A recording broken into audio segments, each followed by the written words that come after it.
लोग सब बताइएगा, आप नाए हुरमस का मामला हल होता नज़र आ रहा है। हम देख रहे हैं कि जितना पूरी दुनिया इससे मुतासिर हो रही है, पाकिस्तान में भी।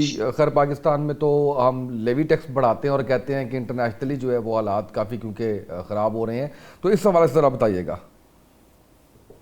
देखें, अब नए हरमस का मामला जो है वो हल होना ही है, क्योंकि ये फ्लैग पॉइंट है दुनिया के लिए, और रेड लाइन है ईरान के लिए।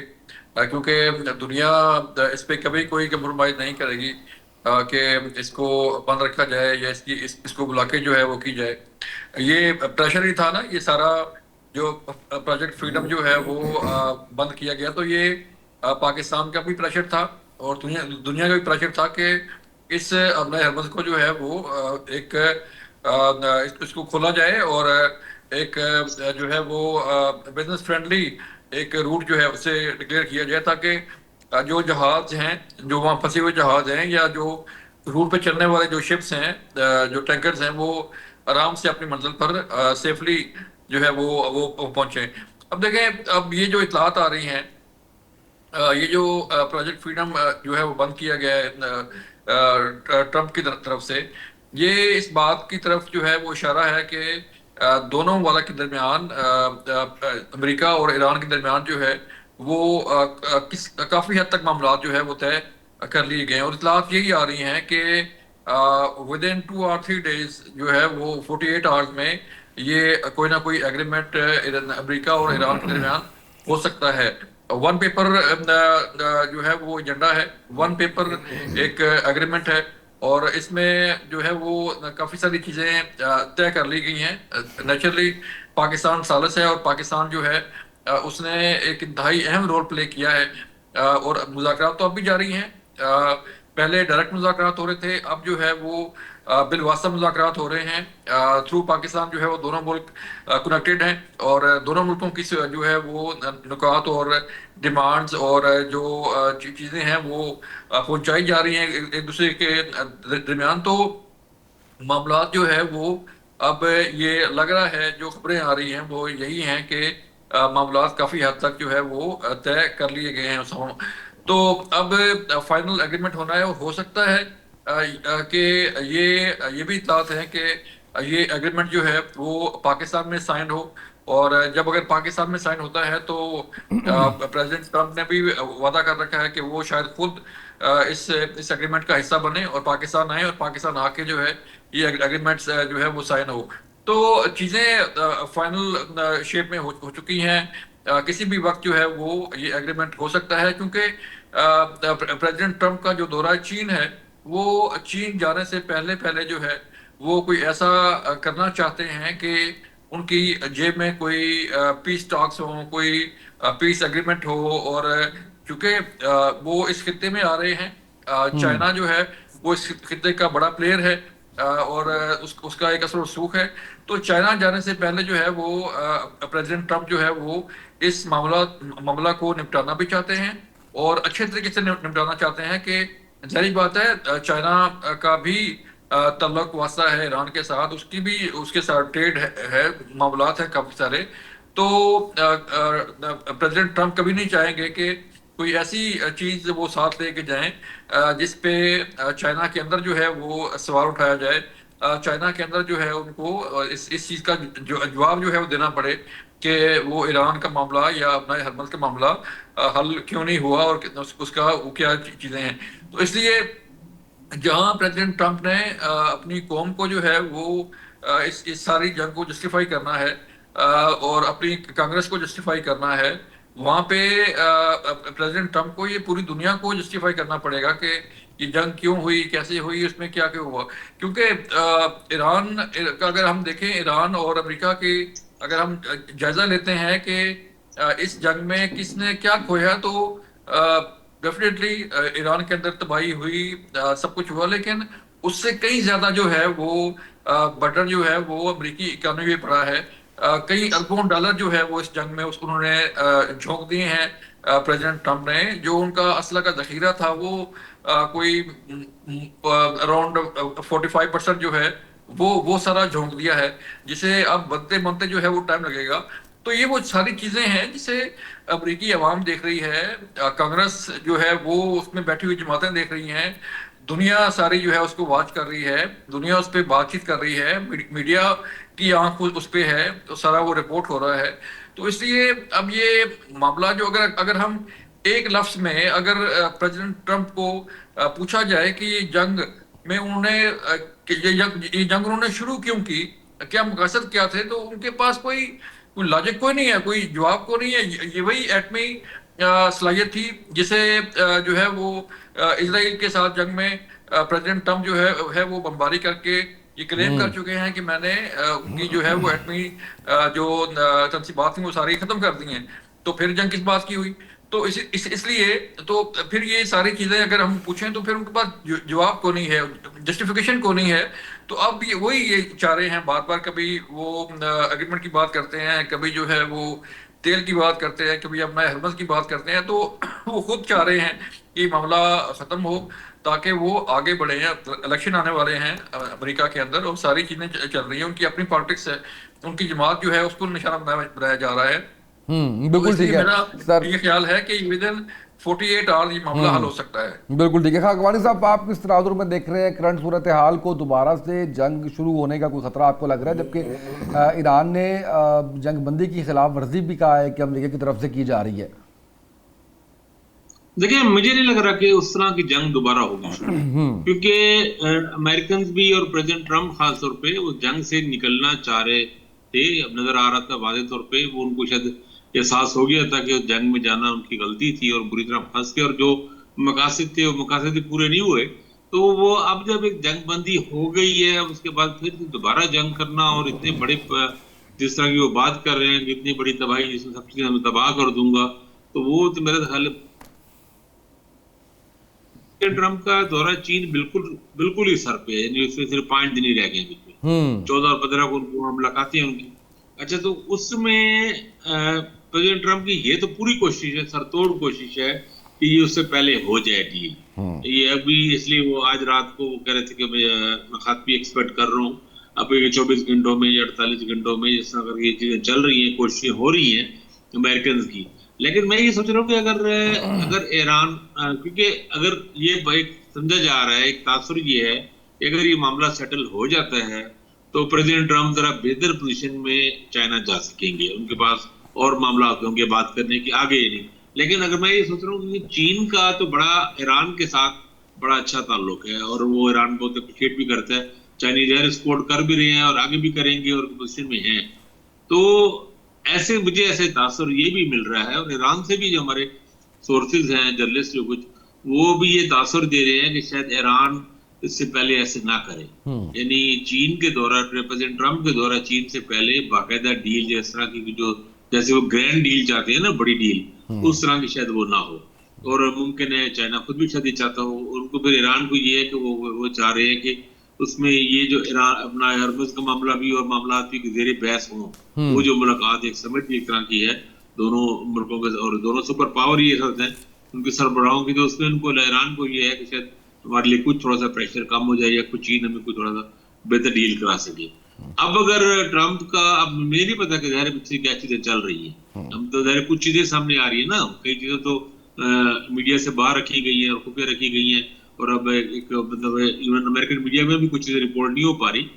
तो अगर प्रेसिडेंट ट्रम्प हर हाल में इसको कामयाब बनाना चाहते हैं तो फिर वो मुमकिन है कोई ईरान की किसी शर्तों में, कोई दरमियानी सी शर्तों में कहीं कोई रास्ता निकाल ले, एक अबूरी किस्म के एग्रीमेंट कर ले। ये भी होता है ना कि कुछ चीजें कर ले, अपना हरमुज खुल जाए, ब्लॉकेट अमेरिकन भी अपना खत्म कर दें, वो भी ओपन हो जाए, और फिर ये कि अगले 30 दिनों में, ये भी बीच में बात चल रही है कि 1 महीने में या 2 महीनों में आगे मुज़ाकरात चलते रहे न्यूक्लियर के वाले से और चीजों के वाले से, कुछ चीजों में मामला में।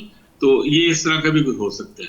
अब ये देखना है कि ईरानी मतलब क्या सोच रही है, और पीछे चीन का या ईरान के दरमियान मामला चल रहा है या नहीं चल रहा है, उसकी अभी उन्होंने अब्बास अरागची ने वहाँ चाइना का विजिट तो किया है उन्होंने, चंद दिन पहले ही किया है, तो ये भी एक पहलू सामने है। लेकिन मुझे जंग का चांस कम लग रहा है। ये तो इस तरह का तो है कि जिस तरह ये छोटी मोटी कार्रवाई वो भी कर रहे हैं, ये भी कर रहे हैं, ईरान भी किसी जहाज पे कोई रॉकेट वॉकेट मार देता है, उन्होंने भी कुछ इनकी कश्तियां तबाह कर दी, कुछ चीजें इस तरह कर दी। ये तो इस तरह की तो चलता रहेगा, ब्लॉकेट होने में और ब्लॉकेट वो नाकाम रहने की कोशिशों में, इस तरह का। लेकिन ये कि अगर ईरान की तरफ से साफ जवाब देना, और ईरानी भी कोई ऐसा साफ इनकार करने की पोजीशन में नहीं है, ना वो कर रहे हैं। मतलब न्यूक्लियर पे भी लचक तो पैदा हो चुकी है काफी सारी। अब उसमें ये है कि ज्यादा ये चीजें चल रही है कि जो यूरेनियम है वो किस में थर्ड कंट्री को जाए, किसको जाए, या 5 साल के लिए या 10 साल के लिए, 12 साल के लिए, ये इस तरह की कमिटमेंट कि हम नहीं करेंगे, या और उसके बदले फिर वो चाह रहे हैं कि हमें हमें डैमेज हमें जो हुआ है वो मिले। अब 120 मिलियन डॉलर के भी है कि वो जो बहुत सारे के पास पैसे वो वापस मिलते हैं, पाबंदियां खत्म होती है नहीं होती, इस तरह की बहुत सी चीजें चल रही हैं दोनों तरफ से। एक बार और आप देखें, याद रखें कि ईरानी बड़े टफ बार्गेनर है, और बार्गेन मतलब जो 2015 का जो एग्रीमेंट हुआ था उससे पहले बड़ा टाइम लगा था उसमें, और कोई 1 साल से ज्यादा लगा था। और अमरीकियों को भी ना नाखून चने चबाए थे उन्होंने ना, बड़े लंबे लंबे सेशन किए थे। और इन कामों में देखा ना, यहाँ जो आए थे ना, आपको याद होगा जब पहले जब मुलाकात के लिए आए तो उसे पता लगा कि वो सैकड़ों पेजेस के उन्होंने नोट्स बना के, और एक ही क्लास के लिए 50-100 अपने को प्रिंट आउट निकाल के और लंबा चौड़ा पूरा प्लान करके, और बिल्कुल सही सर, उनके एक्सपर्ट्स लेके आए हुए थे। बिल्कुल सही। मैं वापस आता हूँ आपकी तरफ। जी जी, सुपर पावर तो नहीं है, लेकिन इस मामले में वो बड़े अपने से ज्यादा आगे जाते हैं। बिल्कुल सही है। मुझे ऐसा लग रहा है कि कोई तेमाना रास्ता निकालने की कोशिश होगी। अब प्रेसिडेंट ट्रम्प को, अभी तक तो ऐसा हो रहा है कि प्रेसिडेंट ट्रम्प जिस तरह चाह रहे हैं चीजें उस तरह नहीं हो पा रही। बिल्कुल सही, बिल्कुल। अब ये 2 दिनों में अगर ब्रेक थ्रू होता है तो फिर अमेरिका को कुछ नीचे आना पड़ेगा। मेरे नहीं लगता कि ईरान उसमें पीछे है। ईरान इतना जल्दी, ईरान की नर्व मजबूत है, और उन्होंने मुजाहरा किया भी है। ऐसा नहीं कि ये धमकी से कि मैं दोबारा ऑपरेशन फ्रीडम शुरू कर दूंगा या तबाह कर दूंगा, ईरानी इतना जल्दी हार मानने वाले नहीं है, इतना जल्दी भी ड्रा करने वाले नहीं है। तो या तो ये है कि अगले 24 घंटों में, 48 घंटों में प्रेसिडेंट ट्रम्प की कुछ चीजें मान लें और एक अबूरी से एग्रीमेंट कर लें, या बाकायदा एग्रीमेंट कर लें, डील हो जाए, पाकिस्तान में हो जाए। आज गालबन तारिक फजल चौधरी साहब ने भी ये बात कही है कि ये जो इसका जो मुआहदा होगा पाकिस्तान में होगा, अल्लाह करे ऐसा हो और हमें एक अच्छा मौका मिले। हम तो खुद चाहते हैं पाकिस्तान की नेकनामी और अच्छा बने। नहीं तो फिर अगर ये कि फिर ये चीन का ये दौरा होगा और दौरे के बाद ही मामला तय है। बिल्कुल सही। अब्दुल्ला मलिक साहब, आप मैं एंड पे जो है वो चाहूँगा कि हम थोड़ा सा डेरा गाजी खान के साने पे बात करें, जहाँ पे 4 बच्चों की शहादत हुई, स्कूल की बिल्डिंग जो है वो गिरी उनके ऊपर। तो उसके ऊपर अब मैं देख रहा था कि वालिदैन एहतजाज कर रहे हैं, FIR नहीं पहले जो है वो दी जा रही थी, उसके बाद जो जिम्मेदारान हैं उनको नहीं पकड़ा जा रहा है। इस हवाले से क्या कहेंगे? देखिए साहब, बड़े अफसोस की बात है। देखिए दुनिया में सबसे ज़्यादा अगर किसी के राइट्स हैं ना, वो बच्चों के हैं। आपने देखा होगा कि जब ईरान इजराइल अमेरिका जंग में, जब अमेरिका और इजराइल ने स्कूलों पे हमले किए, 80 बच्चे शहीद किए गए, तो पूरी दुनिया में कोहराम मचा, पूरी दुनिया ने कंडेम किया। और जो पीस मेकर थे, हमारे जैसे सिविल सोसाइटी एक्टिविस्ट से बाहर निकले। ये जो इंसिडेंट हुआ बड़ा दिल खराश है कि मासूम बच्चे शहीद हो गए। तादाद आ रही है वो 4 बता रहे हैं, लेकिन एक्चुअल में जो वहाँ से है वो 12 बच्चे हैं। जी ज़्यादा बच्चे हैं, क्योंकि 600-700 बच्चे वहाँ पे पढ़ रहे थे। देखिए पहली बात तो ये है कि बड़े अफसोस की बात यह है कि हमारी हुकूमतें हैं वो जो प्राइवेट स्कूल हैं उनको कहीं खाते में नहीं लाती, ना ही कभी कोई सर्वे। और ये आई गेस शेख अकरम साहब हैं जो काफ़ी इनका इन्फ्लुएंस है वहाँ पे, जिसपे उनके खिलाफ कोई कार्रवाई भी नहीं की जा रही। तो ऐसे ही होता है ना सर, हो भी जाए तो क्या होगा। हमने माजी में भी देखा है कि FIR होती है। FIR क्या फ़ायदा जब तक सर अपना कोई ऐसी चीज़ नहीं आती और वो चीज़ें सामने नहीं आती, उस वक्त तक तो ये चीज़ें होती रहेंगी और वो मामला सामने के सामने चलते रहेंगे। तो मैं ये समझता हूँ कि जो भी कल्प्रिट्स हैं उनके खिलाफ बिल्कुल कार्रवाई होनी चाहिए, और जो असल हक़ाइक़ है वो सामने, न सिर्फ इस मामले में बल्कि जो स्कूल इंतज़ामिया है, जो CO एजुकेशन होता है, उसका ये फ़र्ज़ बनता है, या बाकी डिपार्टमेंट होते हैं, वो गाहे बगाहे इस किस्म की जो इमारत होती हैं उनके सर्वे करनी चाहिए, और ऐसे जगहों पर बच्चों के स्कूल खोलने की इजाज़त देनी चाहिए। पहले एक दफ़ा मैंने 2-3 साल पहले एक सर्वे किया था, 5500 ऐसे इदारे थे जो कि महकमा तालीम के साथ रजिस्टर्ड ही नहीं थे।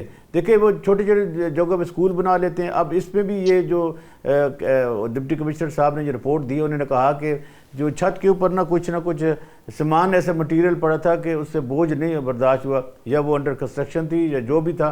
लेकिन मैं ये समझता हूँ कि पहली बात तो है जो वहाँ का जो प्रिंसिपल है, जो भी है, जो निगहबान होता है, जिसकी जिम्मेदारी होती है, किसी न किसी की जिम्मेदारी होती है, उसको बुक। फिर जो मालिक है, ठीक है, जो बिल्डिंग का मालिक था, लेकिन क्या तमाम कुछ कर देने से, FIR होने से क्या इंसाफ मिल जाएगा? वैसे भी जो हमारे इंसाफ के इदारे हैं दुनिया में हमारा 139वां नंबर है इंसाफ डिलीवर करने में। बिल्कुल सही। मैं बलौच साहब से और फिर खाकवानी साहब तो से मैं इस इसकी पर राय लेना भरपूर चाहूंगा। मजम्मत करता हूँ और हमारा हम ये मुतालबा करते हैं कि न सिर्फ इसकी एक बाकायदा जुडिशल इंक्वायरी होनी चाहिए, बल्कि जुडिशल इंक्वायरी के बाद जो भी कल्प्रेट सामने आता है उसके खिलाफ बिल्कुल तादीबी कार्रवाई होनी चाहिए और कानून को अपना रास्ता इख्तियार करना चाहिए। और वहाँ पर जो सिविल सोसाइटी एक्टिविस्ट हैं, हमारे मीडिया के दोस्त हैं, ये भी मीडिया में खबर आई है, उनको भरपूर आवाज़ उठानी चाहिए। वहां से तो उठा रहे हैं, बाकी मीडिया पे जी इतनी जी बात हम नहीं भी आ रही। इंशाल्लाह यहाँ से भी जब- उठाएंगे। जावेद हाँ जी, बलोच साहब, और मैं से आपको मालूम भाई क्या करें, ये भी तो है ना कि किसी के अखबार बंद कर देते हैं, किसी की ज़बान बंद कर दें, किसी ऑफ एयर कर दें।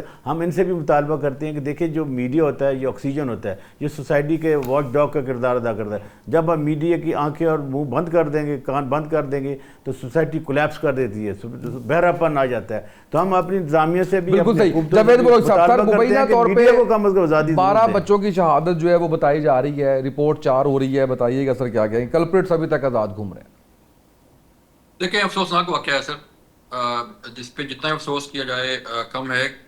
जो बिल्डिंग्स हैं पूरे पाकिस्तान में, इस्लामाबाद हो, कराची हो, लाहौर हो, जहाँ भी हो, इनका सेफ्टी सर्वे जो है वो नहीं होता।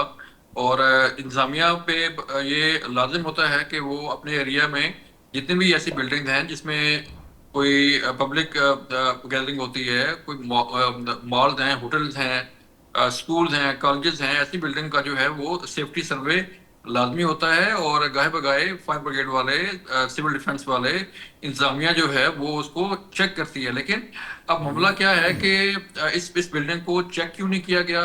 इस बिल्डिंग के का जो ओनर है उसको क्यों पाबंद नहीं किया गया कि वो तमाम सेफ्टी टूल्स को यकीनी बनाए, जो सेफ्टी मेजर्स हैं उसको यकीनी बनाया जाए। उसको अब उसके खिलाफ अब बता रहे हैं कि कार्रवाई भी नहीं हो रही। क्यों नहीं कार्रवाई हो रही?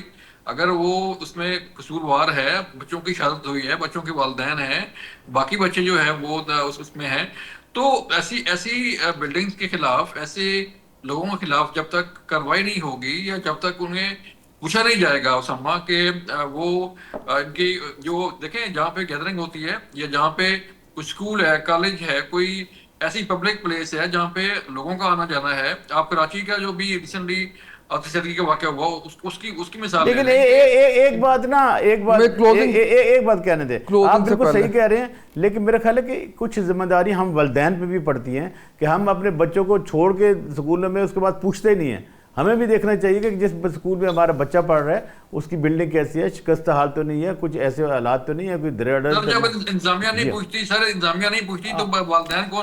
और वालिदैन को पता नहीं एक्चुअल सिचुएशन दिखाई भी जाती है या नहीं। खाकवानी साहब सर, मैं आपका कमेंट भी जरूर चाहूंगा इस पे। तो मैं तो सच्ची बात है बहुत ही ऐसा मैं तो उसको डिटेल ही नहीं पढ़ सका। आपने बाकी कि इतना अफसोसनाक है और ऐसा देखिए क्या कहा जाए इस पे। लेकिन बसंत ये है कि हमारे यहाँ ऐसे वाकये बार बार होते हैं। अभी कभी हम देखते हैं किसी पार्क में जो झूला है वो झूला गिर जाता है, पता लगता है कि सालों से उसकी मेंटेनेंस किसी ने चेक ही नहीं की। कि हमारा अंडर कंस्ट्रक्शन वो कमरा है, वहां पर उन्होंने बिठा दिया है और वो पूरी छत गिर गई है और बच्चे और कैजुअलिटीज, अल्लाह माफ करे। मतलब आपने बिल्कुल ठीक कहा, अब्दुल मलिक साहब ने भी बिल्कुल ठीक कहा, जो बलोच साहब ने सही कहा कि अब ये इंतजामिया को भी, वालिदैन को भी, सबको ज़ाहिर करना तो चाहिए। लेकिन वो बात वही है ना कि बहुत सी दफा आपने भी बिल्कुल ठीक कहा कि बाज़ औक़ात वालिदैन को पता भी नहीं होता इतना ना, एक्सेस नहीं मिल रही होती ना, या वो एक कमरा बन रहा है या कंस्ट्रक्शन हो रही है तो उसको ये तो अंदाजा नहीं होगा कि यहाँ बिठा देंगे। जी बिल्कुल ये तो स्कूल की अपनी, लेकिन इस पे सीधा साधा मर्डर केस होना चाहिए भाई। जिन लोगों ने किया है कत्ल का मुकदमा उन पे होना चाहिए और उसको एग्जीक्यूट भी करना चाहिए। इनको सजाएं इतनी सख्त, देखिए एक ही सिर्फ रास्ता है ना कि सजा इतनी सख्त मिले, जो हो गया नुकसान तो हो गया, तो ना उसके तो जो लोग सिस्टम भी तो इजाजत नहीं दे रहा ना। मैं आज शाम तक राब्ते में था, मैं आज शाम तक जो है वो राब्ते में था वालिदैन के से या जो लवाहिकीन है उनसे, उनको तो FIR की कॉपी तक नहीं दी जा रही थी। कुजा ये कि उस शख्स को पकड़ना और पकड़ के फिर जो है वो करार बाकी सजा देना।